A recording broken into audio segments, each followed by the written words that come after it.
is that? The famous Bayard Rustin. In 41, you called for a large-scale march. The time has come for another.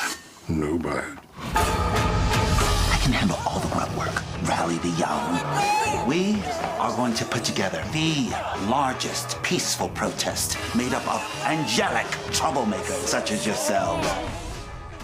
He's the man behind the 1963 March on Washington. Bayard Rustin challenged authority and never apologized for who he was, but has often been ignored in the story of the march despite making history.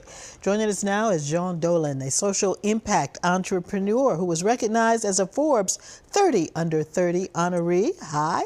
He's the founder of the Future Boston LGBTQ+ Museum of Art, History, and Culture. Now, welcome, Jean. How are you today? I'm doing well. Thank you so much for having me, Karen. Good to see you. Here. In some circles, Bayard Rustin is not a name that is commonly known in association with the civil rights movement. Of course, he was openly gay, an openly gay black man in the 60s who was not celebrated for his work and for arranging an historic event that gave Martin Luther King Jr.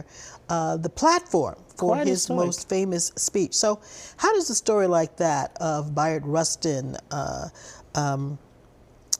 come out and become well known?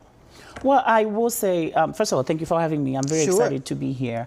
The first time I heard of Rustin Bayard, it was part of a Rainbow Tales program that I partnered with the Museum of Science.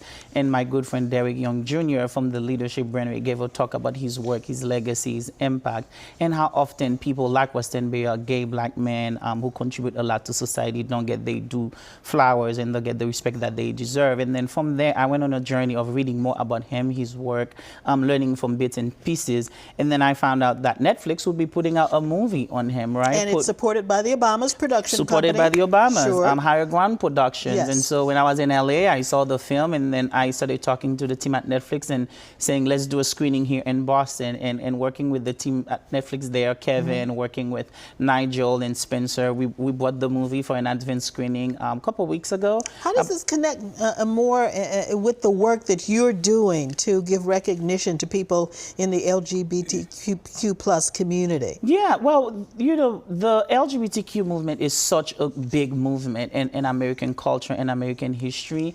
And it started decades ago, and it continues to build, it continues to move forward. And so me moving here from Haiti 11 years ago, I've been learning about the movement in bits and pieces, right? And I've always been asking, where can I go to learn about all of this at once, or at least in a more cohesive way? And there wasn't a museum where I could go.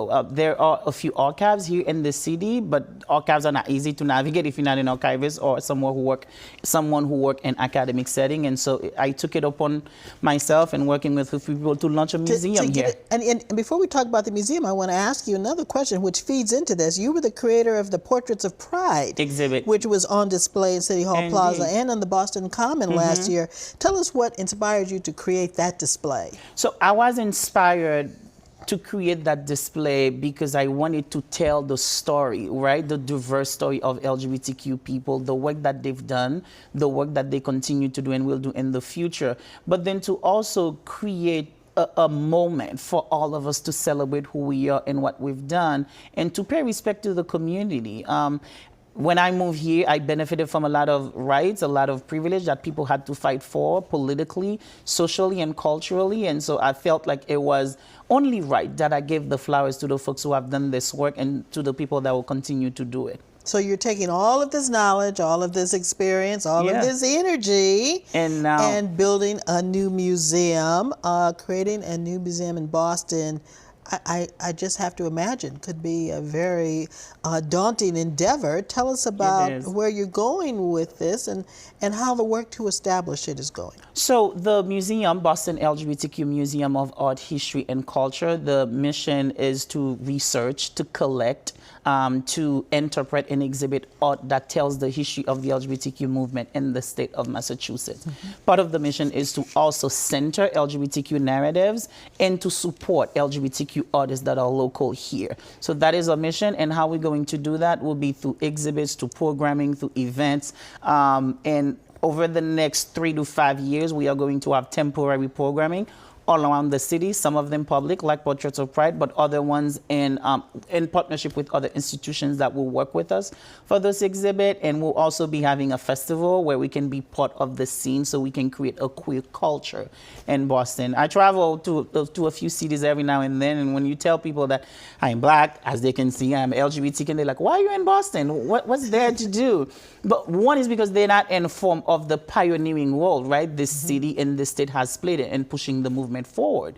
When you think of the Boston marriages in Beacon Hill, marriage equality, we have the first gay governor of the country, and so many other things. I mean, the city of Boston had a Pride Parade 3 years after New York, right? So that's how early we've been part of the movement. And so the goal is with this museum to tell that history, to create a queer culture, to create a scene for artists to have opportunities and bring people in to see it all. Is it going to be a virtual space, or will you have a physical plant? So we don't have a space yet. We are actively having those conversations with different stakeholders, and the hope is that the city will step up, the state will step up, and the developers will step up. Yeah, stay tuned. So that we can have a space. That's the goal. All right, Joan Dolan, thank you so much to tell us about this effort. Thank you for being here today. Thank you for being here. Everybody, Rustin from Barack and Michelle Obama's Higher Ground production, starring Coleman Domingo, is streaming now on Netflix.